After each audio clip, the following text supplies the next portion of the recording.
When it comes to miniature painting, we are always learning all of these techniques. Some of these techniques are advanced and some of them are called basic. We put them all together and that kind of makes your style, right? I want to talk about that today in the Hobby Corner. Roll the intro. Welcome to Corner Case. You're in the Hobby Corner. I'm your host, your Bob Ross, your best friend, Deck. And why do we edge highlight? Why do we glaze? All of these things that we learned, glazing, ink washing, foil washing, blending, layering, edge highlighting, all of these are techniques. Most people who come into the hobby, they're just happy with the joy of painting. And then at some point, they get bombarded with like, this is what a good paint job looks like. See on Instagram, they see their favorite YouTuber painting this like high quality. They're like, well, I want to get that done, but I don't know exactly where should I start. And I kind of want to clear all of that up before we even go into any individual painting tutorial. Why? Why do we do these techniques? I think what we can do to improve the experience of beginner painters is to just talk about the approach to painting. And I want to create 4 buckets. There are definitely more out there, but I think for the beginner painter, I think these 4 buckets are very good for understanding the approach to painting. The first bucket would be design clarity. The next bucket, defining volumes. The next bucket, environment. And the last bucket, materials. First, design clarity. Design clarity, I think, is a very big focus for much of miniature painting, especially for miniature war games. Games Workshop, for example, the heavy metal style of painting, the entire intent of this style of painting implicitly, it's never said, but implicitly is design clarity. They design the models with that in mind. These are what I think are the pillars of design clarity for a miniature model. First, color blocking. Your color blocking helps you understand at a distance which model that is. And when you think about armies in the Games Workshop 40K range, you see that their color blocking is very strong. Ultramarines, Tyranids, their color blocking is extremely strong. And that's the first part of design clarity. When you put down a base coat, you're thinking design clarity, and that's your first goal. So if you at least got all that done, your design is clear. Then there's the details of the design. That's what washing and edge highlighting are both typically for. Washing, it creates that depth and outlines all of the small details. I think it's a really fast, really great way to do that. And edge highlighting, I think that's where people go a little crazy. They see the heavy metal studio painters like edge highlighting every single edge in great meticulum. Why?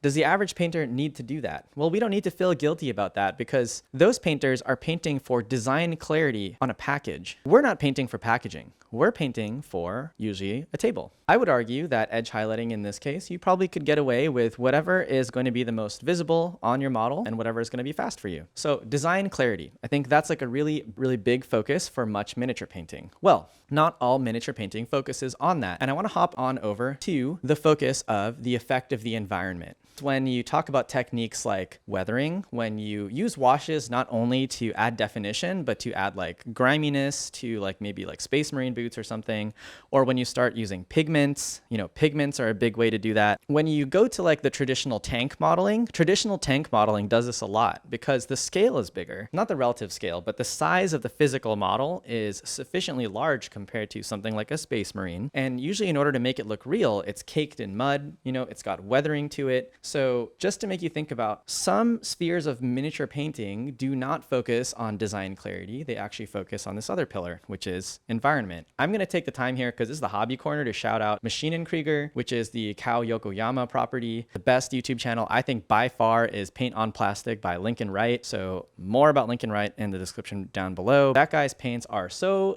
fun, and especially that whole Maschinenkrieger team. They like to make up their own camo patterns. The way they approach rendering that environmental effect on the mechs that they paint, super awesome, because it's like this old school painted tank kind of methodology applied to more of like a low sci-fi future genre of mech. Check it out. That's like definitely one of my favorite genres. Then you've got materials, and I think this actually is something that does not get talked about enough, and I'll tell you why. Is you paint a lot of things like these Space Marines, and everyone just assumes that you just paint it and then you do your zenithal highlight and then it's yellow or it's blue. And then people talk a lot about how to do great blending, how to do great layering so you don't see the layers in between, glazing.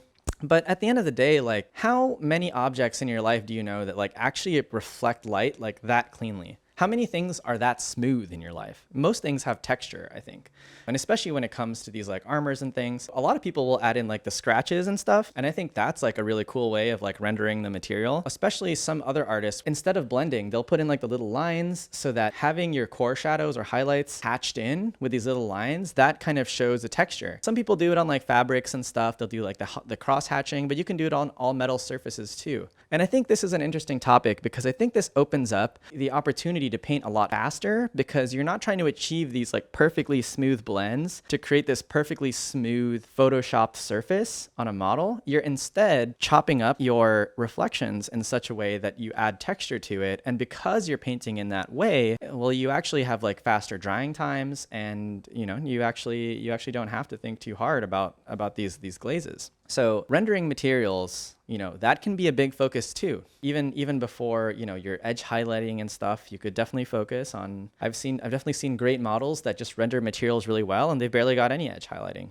So materials, interesting bucket to discuss. And the last, defining volumes. I think when most people think about a good paint job, they think that the volumes are defined and they start to think about lighting. The quickest is the zenithal highlight, the above with the white ink on top of the black primer, and then doing the semi-translucent paint on top so that you get that volumetric shading to it. Now, I think that's an interesting thing about miniature painting specifically because it exaggerates the lighting on this tiny object. It bakes in the lighting. I think this is an interesting topic because there are very many ways to go about this easily that also don't have anything to do with you understanding a light source at all. I'll give you an example of my favorite, and that is the Games Workshop white dot highlight. I think the white dot highlight is actually kind of genius because the heavy metal team needs to create this painting style that's basically paint by numbers and good paint job by a lot. If you paint all your Marines and you highlight every edge, that is a good paint job. And I think that's really genius. That's really awesome. So when you're trying to control that so that every heavy metal studio painter paints the same, and every person who's buying an Ultramarine box set or buying into 40K, everybody paints kind of the same so that they buy all these paints from Games Workshop, blah, blah. That whole ecosystem needs to run. How do you then start trying to paint volumes without mixing colors, without blending colors, without doing